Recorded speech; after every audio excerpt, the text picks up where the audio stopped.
Sebelum cerita tentang Ahli Bait, saya suka nak sentuh sedikit isu yang ramai orang bincangkan pada ketika ini. Kalau tuan-tuan perasan dan rajin mengikuti perbincangan dalam media sosial, beberapa minggu terakhir ni ramai yang membincangkan tentang isu, asalnya isu ini ditimbulkan oleh salah satu ustaz selebriti tentang makan kopok leko.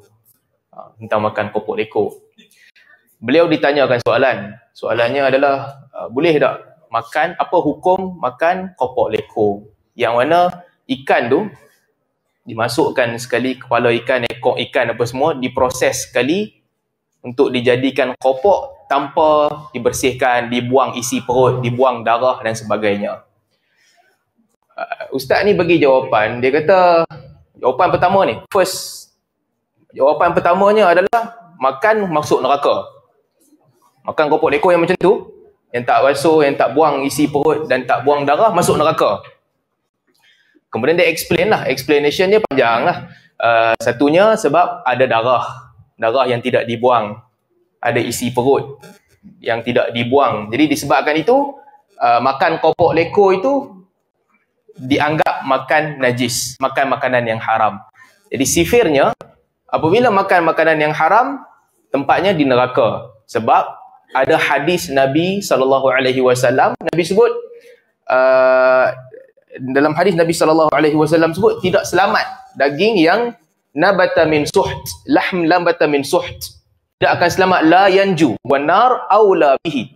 Takkan selamat daging yang tumbuh daripada perkara yang haram, dan neraka lah yang paling layak untuknya. Ada hadis begitu.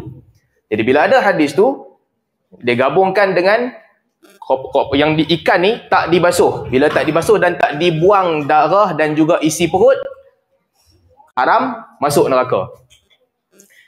Ada beberapa asatizah, sahabat-sahabat saya, Mazhar Rozaimi dan saya sendiri, kita menyuarakan bantahan.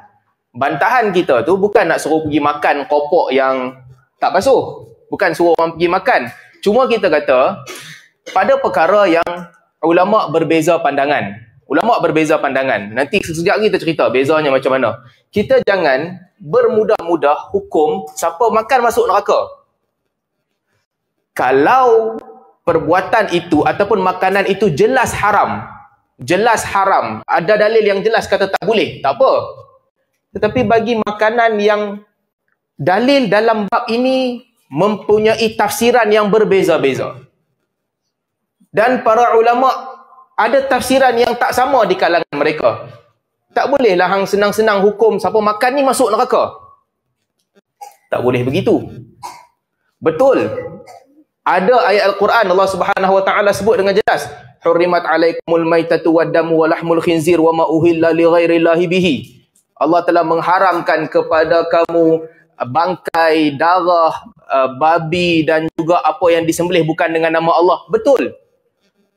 Qul la ajidu fima uhiya ilayya muharraman ala ta'imin yat'amuhu illa an yakuna maitah aw daman masfuhan aw lahma khinzir. Betul ada. Nabi SAW kata, aku tidak dapati apa yang diwahyukan kepadaku haram untuk dimakan, melainkan bangkai, darah yang mengalir, daman masfuhan ataupun daging babi. Ada ayat. Cuma dalam masa yang sama, Nabi SAW sebut, uhillat lana maitatan. Dihalalkan kepada kami, kata sahabat Nabi, dua jenis bangkai. Al-hut wal jarad. Iaitu ikan dan juga belalang. Dalam hadis lain Nabi SAW sebut, al-bahar, lautan itu, at-tuhur ma'uhum, al-hillu maitatuhu. Lautan itu airnya bersih dan bangkainya halal untuk dimakan. Di sini para ulama berbincang tentang apakah hukum ikan yang bukan ikan jelas Nabi kata bangkai ikan boleh makan. Apakah hukum darah ikan dan isi perut ikan? Para ulama berbeza pandangan. Apabila mereka berbeza pandangan, saya dan juga para sahabat yang lain katakan, jangan nerakakan orang atas kesalahan begini. Kerana ulama berbeza pandangan. Ustaz ni bila dia ditegur, dia marah. Bila dia marah, Oh, lepas tu kalau tuan-tuan tengok video dia, memang dia hentam betul-betul lah. Siapa yang bagi pandangan macam ni menentang Al-Quran, tidak beriman dengan Al-Quran, bukan main dia punya ayat, tidak beriman dengan Al-Quran, mereka ni nak kata boleh makan darah. Kita tak kata boleh makan darah.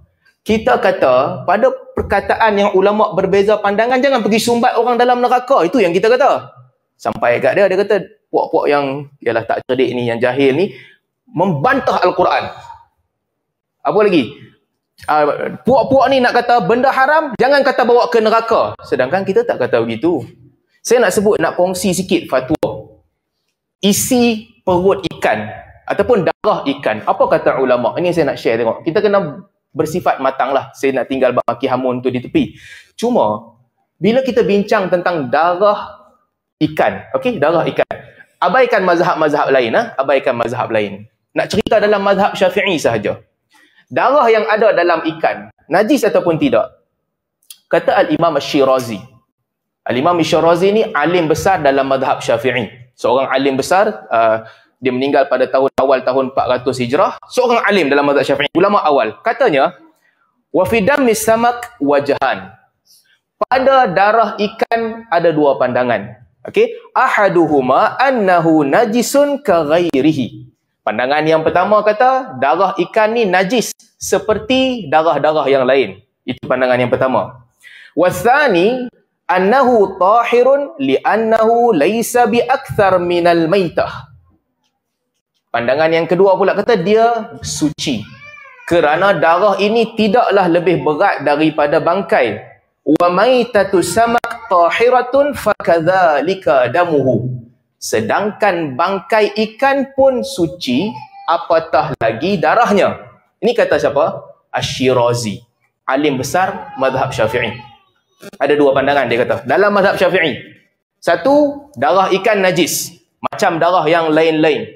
Yang kedua, darah ikan bukan najis kerana darah tidaklah lagi berat daripada bangkai. Bangkai ikan pun bukan najis, maka darah pun bukan najis. Kata Al-Imam Al-Mawardi. Apa Al-Mawardi kata? Fa amma damul hut faqad ikhtalafa ashabuna fihi ala wajhain. Katanya adapun tentang darah ikan, ulama mazhab kami berbeza kepada dua pandangan. Mazhab mana ni? Mazhab Syafi'i.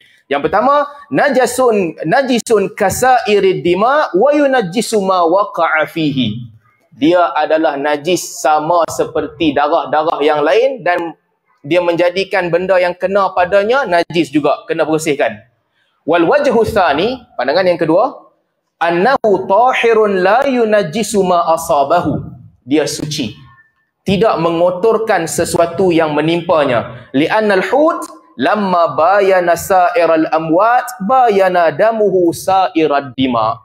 Kata Al-Mawardi, kerana apabila ikan berbeza dengan bangkai-bangkai yang lain, demikian jugalah darahnya berbeza dengan darah-darah yang lain. Kata Asy-Syirazi yang pertama. Yang kedua kata Al-Mawardi. Kenapa kita bawakan pandangan ni? Bukan nak suruh hampa pergi minum darah ikan. Bukan kita nak pergi kata ke orang, darah apa pun boleh makan. Bukan macam ustaz tu tuduh kita. Tak, itu tuduhan palsu yang berniat jahat. Kita nak kata, tentang darah ikan spesifik, para ulama berbeza pandangan. Sama ada dia termasuk dalam darah-darah yang haram ataupun tidak. Baik, mereka kata pula, bukan pasal darah je, isi perut ikan. Isi perut ikan tu najis. Saya tak kisah kalau nak kata najis. Siapa nak pegang pandangan najis, okey. Tapi jangan pergi hukum siapa makan masuk neraka. Kerana di sini para ulama berbeza pandangan. Jangan kata, apa ni puak ni suruh orang makan perut ikan. Bukan aku suruh orang makan perut ikan. Aku nak habaq bahawa ada pandangan yang berbeza. Bila ada pandangan yang berbeza, hang tak bolehlah pergi sumbat orang dalam neraka. Kata Al-Mawardi. Okay, saya nak sebut sekali lagi. Dalam Al-Hawil Kabir.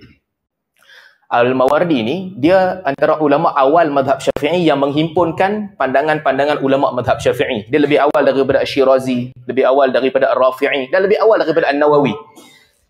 Kemudian datang An-Nawawi dan Ar-Rafi'i, mereka menghimpunkan pandangan-pandangan yang berbeza dan buat khulasah. Al-Mawardi ni datang lebih awal. Tengok apa kata dia. Qala Syafi'i wa yu'kalul hut wal jaradul mawjud fi jawfit ta'ir. Boleh kamu makan ikan dan belalang yang diambil daripada perut burung. Kita tangkap burung helang ke apa, potong perut dia, ada ikan dan belalang. Kata Al-Imam Syafi'i boleh makan. Sebab dia bangkai, dan bangkai ikan dan belalang tak sama macam bangkai ulang. Buka perut ikan, perut burung helang ada ulang, tak boleh makan. Bangkai, ulang memang tak boleh makan. Bukan bangkai pun tak boleh. Ikan dan belalang, special. Bangkai pun boleh makan. Kemudian katanya, Qala al-Mawardi. Ini kata Imam Nawawi dalam Majmu'. Dia kata, Qala al-Mawardi. Kata al-Mawardi. Wa hadha sahihun lakinna ba'dal ghasl litanajusihima bima fi jawfi ta'ir. Betul, Al-Mawardi kata pandangan ni betul. Tetapi mesti basuh dulu. Kena basuh dulu. Kerana duduk dalam perut burung itu ada najis. Jadi kena basuh dulu ikan dan belalang yang keluar daripada perut burung, kemudian kamu boleh makan. Betul? Jelas? Kalau keluar ikan ataupun belalang daripada perut burung, boleh makan. Tapi basuh dulu. Kenapa? Kerana dalam perut burung itu najis. Bersihkan dulu. Kemudian kata Al-Mawardi, "Falau kana ma'khudhan min jawfil hut lam yajib ghasluhu." Andai kata ikan ataupun belalang dikeluarkan daripada perut ikan. Perut ikan paus ke apa ke, keluar ikan dan belalang. Andai kata itu, katanya lam yajib ghasluhu. Tak wajib basuh. Dia kata tak wajib basuh. Lianna ma fi jawfil hut laisa binajasin. Siapa kata ni? Al-Mawardi. Siapa nakalkan ni? An-Nawawi. Apa katanya? Lianna ma fil jawfil hut laisa binajasin. Kerana apa yang berada di dalam perut ikan bukan najis. Wa ma fi jawfit ta'ir najas. Sedangkan apa yang berada di dalam perut burung adalah najis. Wa ma fi jawfis samak wajhan. Kemudian An-Nawawi kata, sedangkan dia ulas perkataan Al-Mawardi tadi, yang berada di dalam perut ikan ada dua pandangan. Satu pandangan tadi Al-Mawardi sebut, bukan najis. Yang dipilih oleh Ar-Rafi'i najis. Apa yang kita nak kata ni? Baik, yang kita nak sebut, ini bukan pandangan orang biasa-biasa tau. Ini bukan pandangan ulama mazhab lain. Dalam mazhab Syafi'i sendiri ada dua pandangan. Satu kata, isi perut ikan ma fi jawfis sama najis. Siapa pilih pandangan ini? Ar-Rafi'i. An-Nawawi pilih pandangan ni. Pandangan yang kedua pula kata, dalam perut ikan tu bukan najis. Jadi kalau tak basuh, pada pandangan yang kedua tak berdosa. Ini bukan saya kata. Bukan juga ustaz yang masa lapang dia main gitar atas pentah dengan artis yang kata. Bukan orang-orang jalanan macam kita-kita ni. Kata Al-Mawardi. Apa yang kita pertikaikan? Kita pertikaikan keceluparan orang hang bermudah-mudah atas perkara yang khilaf begini nak masukkan orang dalam neraka. Siapa makan opok leko yang dibuat tanpa basuh, buang perut ikan dan buang darah, dia masuk neraka. Satu bab dah. Bila orang bantah, bukan main lagi. Orang yang membantah dia ni menolak Al-Quran. Tidak beriman dengan Al-Quran. Nak menghajar orang untuk makan darah. Siapa yang ajar begitu? Perkataan-perkataan ini hanya keluar hasil daripada bisikan iblis. Sebab siapa pun tak kata. Hang buat tuduhan palsu. Setelah di awalnya dibetulkan di atas sikap bermudah-mudah untuk menghumban orang di dalam neraka. Ini isu yang kita kena berlapang dada. Dalam bab akidah, dalam bab syirik, dalam bab khurafat, di situ kita boleh menunjukkan ketegasan. Tetapi di dalam bab fiqh yang para ulama berbeza pandangan. Berbeza pandangan di antara halal, di antara haram. Di sini, nak memilih pandangan mana satu pun tak apa. Tetapi janganlah ambil dalil, gabungkan dua dalil, pada pandangan yang orang berbeza pandangan, buat kesimpulan, orang ni masuk neraka. Siapa buat begini? Dia tu yang buat begini masuk neraka. Tak boleh lah begitu. Saya boleh buat macam sama juga. Si fulan ada tempat duduk hang di dalam neraka. Macam mana hang tahu dia dalam neraka? Sebab dia sampaikan hadis palsu sebagai contoh. Dan Nabi kata, man kadzaba alayya muta'ammidan falyatabawa maq'adahu minan nar. Nabi kata siapa yang tipu di atas namaku dengan sengaja, tempat duduk dia adalah neraka. Hadis tu sahih tak? Sahih. Betul tak perbuatan dia sampaikan hadis palsu? Ya, hadis yang dia sampaikan tu ulama kata palsu. Tapi boleh tak saya pergi gabung dua benda ni? Saya kata hang tempat duduk hang dah ada dalam neraka. Tak boleh dah begitu. Bukan begitu cara gabungnya. Terutamanya pada perkataan-perkataan yang ulama berbeza pandangan. Jadi yang kita tekankan, yang kita tegur, bukan kita nak suruh orang makan benda haram. Bukan kita nak suruh orang pergi makan isi ikan tu, perut ikan. Bukan kita nak suruh orang pergi minum darah ikan macam jus. Bukan nak suruh buat begitu. Kita katakan di sini ada perbezaan pandangan. Nak pilih mana-mana pandangan pun tak apa. Tapi jangan bermudah-mudah menerakakan orang. Dan part bodoh, part ni semua saya tak nak ulas lah. Ini semua bab-bab tak apalah. Ini semua kita abaikan. Cuma saya nak ceritakan ni, jangan bermudah-mudah menyesatkan orang dan jangan kata benda orang tak kata. Saya tak, Rora tak, Mazhar pun tidak. Tak ada siapa pun di antara kami yang kata silalah makan benda haram. Tak ada siapa pun di antara kami yang kata siapa yang makan benda haram, jangan kata mereka masuk, jangan kata duduk dalam neraka. Kami tak kata begitu. Tak ada siapa pun yang nak menolak Al-Quran. Dan tak ada siapa pun yang nak bercanggah dengan Al-Quran. Bukan itu. Kita membicarakan pandangan ulama yang berbeza. Daripada dalil-dalil yang berbeza. Jadi ini sedikit sebanyak ulasan tentang isu yang panaslah beberapa hari ini. Dengan ulasan-ulasan dan sebagainya. Saya cuma nak ceritakan itulah supaya kita dapat faham bahawa ini perbezaan pandangan. Bukan nak bagi tahu mana-mana pandangan, cuma sekadar nak bagi tahu hormati perbezaan yang kedua-duanya ada dalil, jangan melampaui batas. Wallahu taala a'lam. Baik.